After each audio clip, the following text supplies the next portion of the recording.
So listen, we have a lot to get to because I want to play the tell the truth stuff, and Clay Ferrero is going to join us. There's all this Heat news, and this is going to sound ridiculous, but I've got a little bit of tingling going on with a backcourt of Tyler Hero and Norman Powell. You know, for years, I have said Norman Powell belongs in Boca Raton, at Del Boca Vista, and at 2J's. There are a myriad Norman Powell party of two being called at Meisner Park and the early bird dinner. So Norman Powell, just name-wise, fits down here.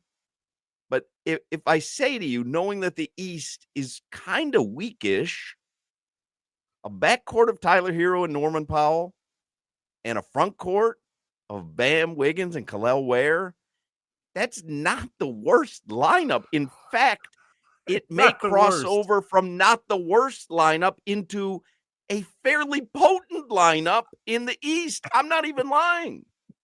Potent or decent, mid-tier, 6th seed, I could give you that. You could be a 5 seed with that in and I'm talking specifically about the East next season when we know there's injuries. 5 seed seems very reasonable, and being a top 4 seed doesn't seem unreasonable to me. Norman is a good player, but you tease me with He's better than a good player. He is better than a good player. You can't tease me with a Lillard and an Antetokounmpo and then a Durant and give me a Powell.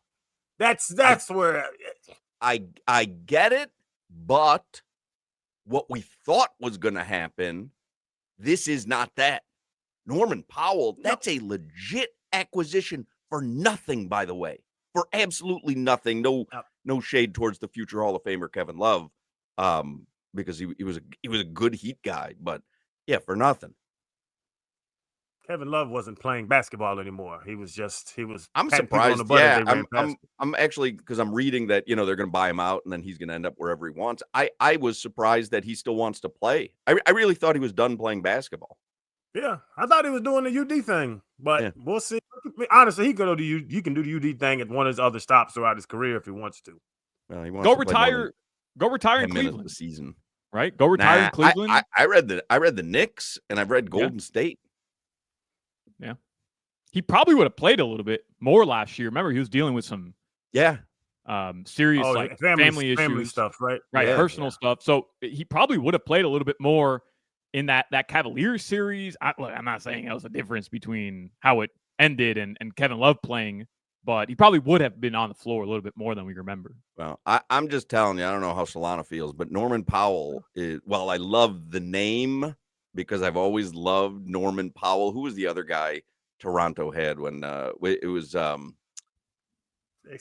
dude's name? Like the principal and vice principal. Oh my goodness. Why am I blanking on his name? He had the blank. I want to say Norm Van Exel, but it's not Norm Van Exel. Van Vliet. Yeah, Fred Van Vliet. Oh, yeah. We had a Fred and a Norman. That's what it was. I loved that lineup. I always loved that. I always loved Fred and Norman. I said, like, if you're gonna go hit the buffet lunch at the Woodfield Country Club in Boca, there are so many Fred and Normans there. You'd go, what? Where's the Toronto jersey? I like him. I think it's a good acquisition. Solana? I can't believe the Clippers traded him I guess the Clippers, they kind of, they get a good player in John Collins and they needed some front court help, but that to me is surprising. The Clippers last year, aside from James Harden, Norman Powell's their best player.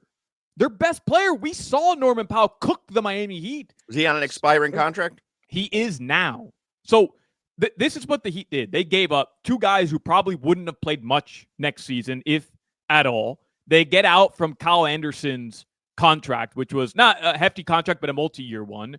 So they free up that space. Norman Powell's on an expiring deal, coming off his best season in his career, and they didn't give up a draft pick for it. Yep. It is, if you would have told me yesterday, hey, the Heat are going to trade for Norman Powell, I would have said, well, Andrew Wiggins, enjoy LA. And they gave up 2 guys who aren't going to see the floor next season or weren't going to have big roles. Bro, I don't know what the Clippers did, but the Miami Heat For all you sleepy Pat people, the Miami Heat just fleeced the Los Angeles Clippers in this 3-team deal. Fleeced them. That's how I felt. I thought it was like they stole a legit talent and gave up nothing. And man. Hawk, Like I'm nothing. with you. I'm with you on this team being a really good regular season team. I'm not saying they're title contenders. And I don't even know what I'm doing with Andrew Wiggins here. All of a sudden, I'm excited about Andrew Wiggins when I watched him last season, and I wasn't excited to see Andrew Wiggins ever again. But for whatever reason, you throw Norman Powell into this mix, and I'm like, you know what? It's not a bad lineup. Because I think, as frustrated as Heat fans were, I think everybody knows deep down, Andrew Wiggins last year, what we saw wasn't really Andrew Wiggins. He's not a star. He's not a star. He's not going to be all-star from, a couple of years ago, Andrew Wiggins. He's not going to be the guy you saw in the 2022 NBA Finals, second best player on that Warriors team. He's not.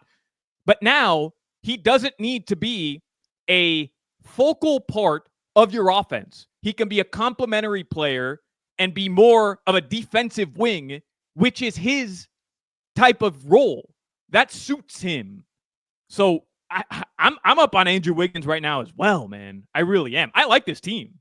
I kind of like it. Well, I like it considering what I thought this team was going to look like going into October. For sure. And I don't know if it's the number one, lead the league in offense scoring guy, but it's going to take pressure off of Tyler to be that guy. For sure. And that's what we needed. So I do like the backcourt.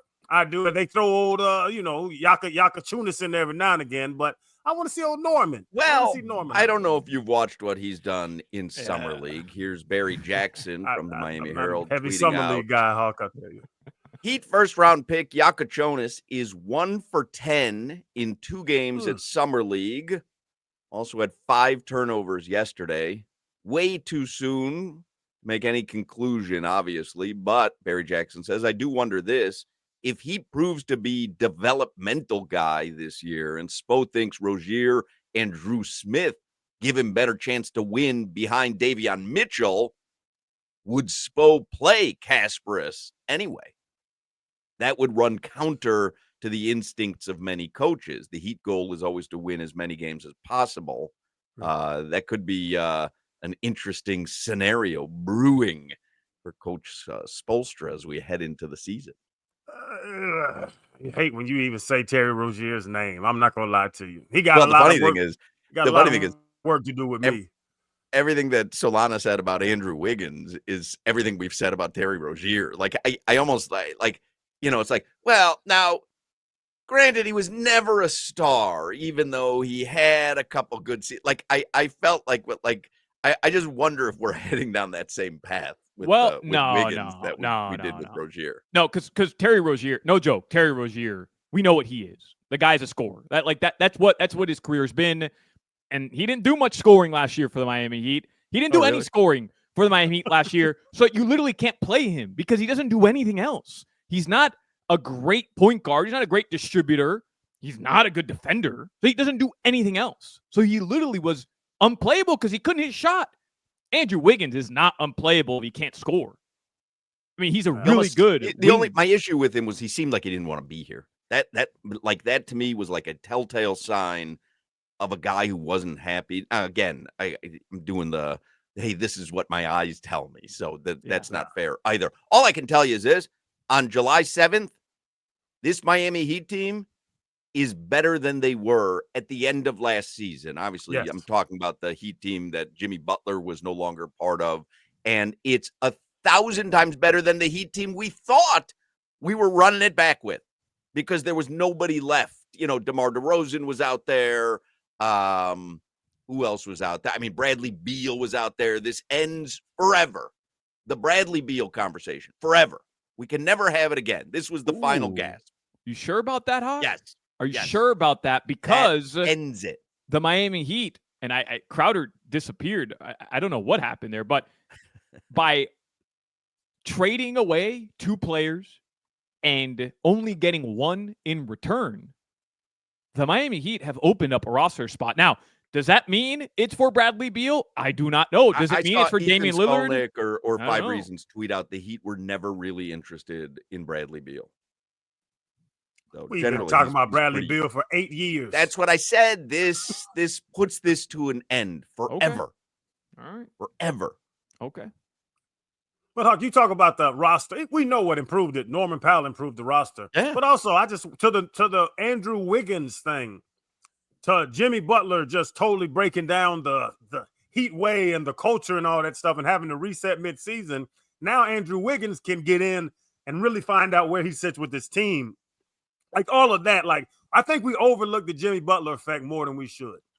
Well, the thing too, when you acquire Norman Powell, I mean, it's like, and again, not at the same level in their sport, but when the Dolphins got Ndamukong Suh, and we said that makes the linebackers better, which then makes the secondary better. And so if you take Norman Powell and you go, now Tyler can do what Tyler does, Andrew Wiggins can do what Andrew Wiggins needs to do. Like all of a sudden, you're not relying on players, which, by the way, is the Jimmy Butler argument. You're not relying on players to do something that they're not really cut out to be doing on a night in and night out basis. So it does make the roster better. Like they're a better team, much better team than they were just a week ago. And in this starting five, you threw in Khalil Ware. Are we sure that Spo's going to play him at the 5? Because now we got to find a 4 if Bam's at the 5. We still have some questions, guys. Will be out there. I'm not saying they can't. That's how Spo tells him to check in, by the way, when he's on the towards the end of the match. Khalil, come on, big man. You look like a pigeon in summer league, by the way. Just throwing it out there. I don't want to hate. I understand the excitement. I'm just saying, a very good team, we will not be in the play-in round if everything works out. Agreed. Totally agree.